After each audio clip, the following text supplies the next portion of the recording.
All right, so we want to find the volume of the solid that's formed when we take the graph of y equals x squared and revolve that about the x-axis on the interval from 0 to 4.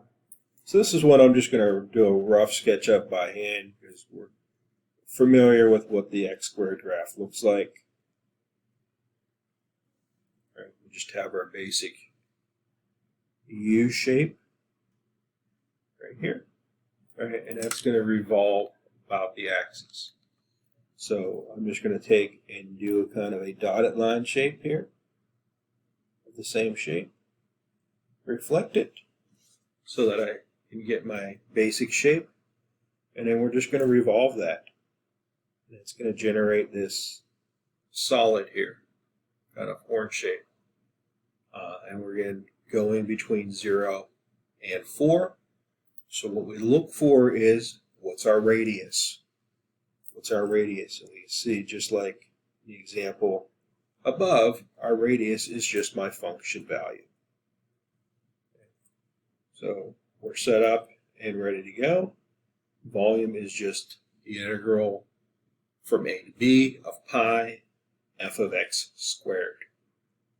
So in this case, we're going to 0 to 4 on the x.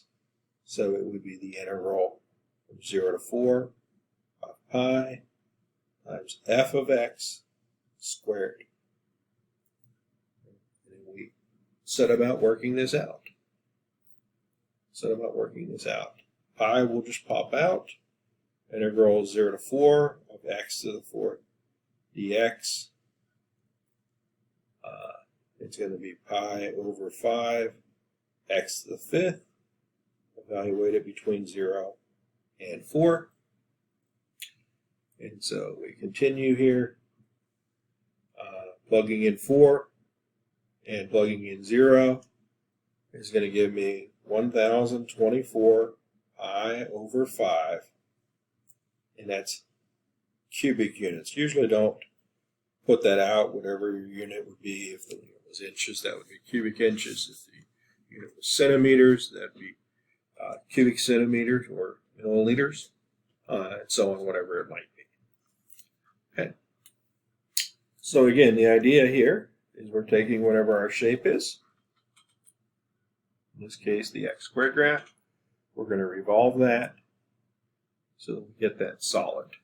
And we recognize that the radius in our volume formula for the approximation step is just the function value there.